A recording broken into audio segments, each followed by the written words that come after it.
Hello everyone, welcome to vibe with me. আজকে আমি আপনাদেরকে রান্না করে দেখাবো সহজ রেসিপিতে বিফ বিরিয়ানি।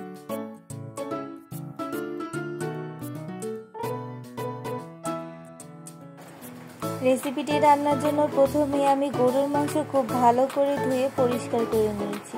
এবার এর মধ্যে দিচ্ছি পেঁয়াজ কুচি, গরম মশলা, কাঁচামরিচ,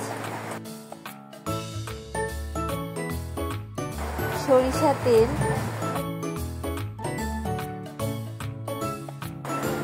টক দই, আদা রসুন বাটা, পরিমাণ মতো লবণ এড করে দিচ্ছি।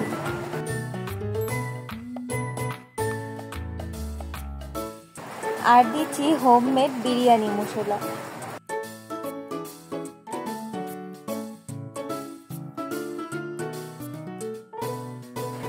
এবার সব কিছুকে খুব ভালো করে মিক্স করে নিব।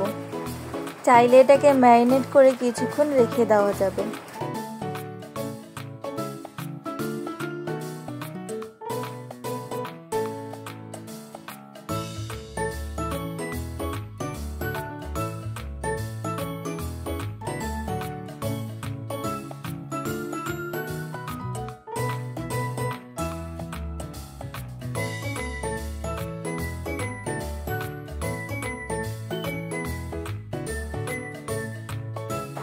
দিচ্ছি হাফ কাপ পানি।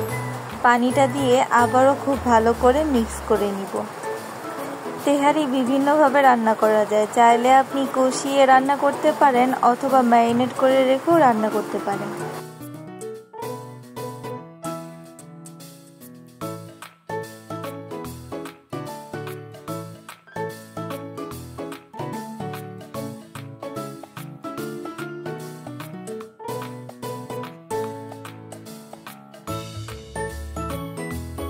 প্রথমে হাই ফ্লেমে রেখেছিলাম, তারপর খুব ভালো করে বলক আসার পর আমি এটাকে একটু মিশিয়ে নিচ্ছি।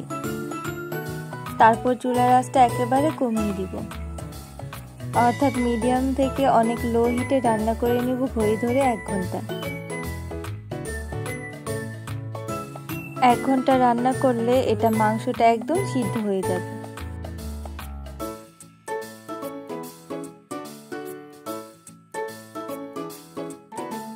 তো 1 ঘন্টা রান্নার পরে দেখবেন মাংসটা পুরোপুরি সিদ্ধ হয়ে যাবে, পানিগুলো টেনে যাবে।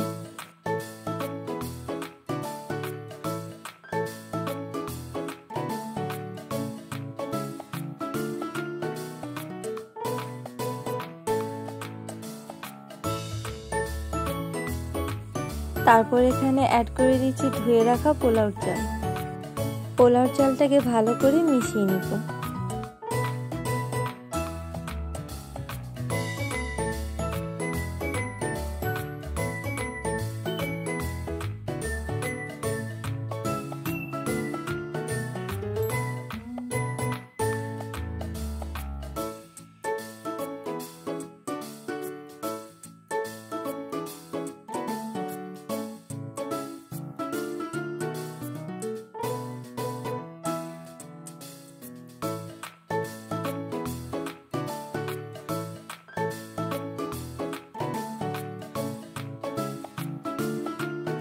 চালটাকে ভালো করে মেশানো হয়ে গেলে অ্যাড করে দিচ্ছি 1 কাপ লিকুইড দুধ আর পরিমাণ মতো গরম পানি।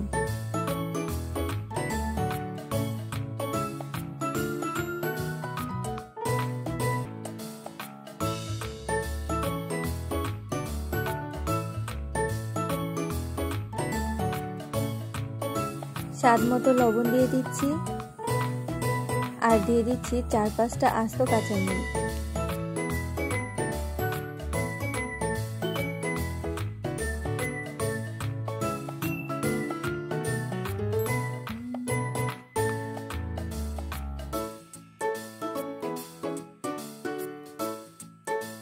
দিয়ে সবকিছুকে খুব ভালো করে মিশিয়ে নিচ্ছি।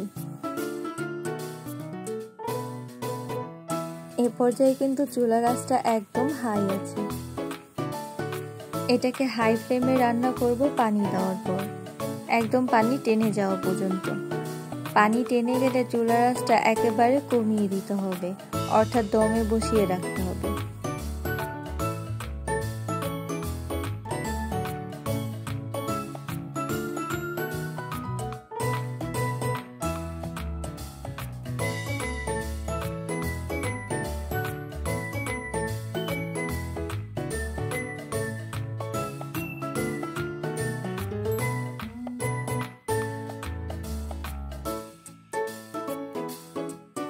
ঢেকে দিচ্ছি এবং অপেক্ষা করছি পানি টেনে যাওয়া পর্যন্ত।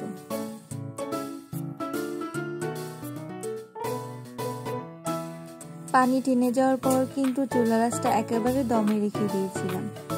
তো এটা হয়ে গেছে, একদম পারফেক্ট হয়ে গেছে, দেখতে পাচ্ছেন বেশ ঝরঝরে।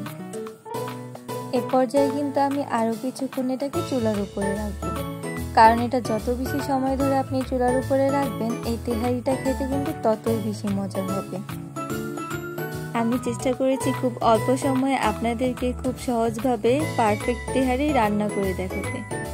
আশা করছি আপনাদের কাছে আমার আজকের এই রেসিপিটি ভালো লেগে থাকবে। ভালো লেগে থাকলে অবশ্যই আমার এই চ্যানেলটি সাবস্ক্রাইব করবেন।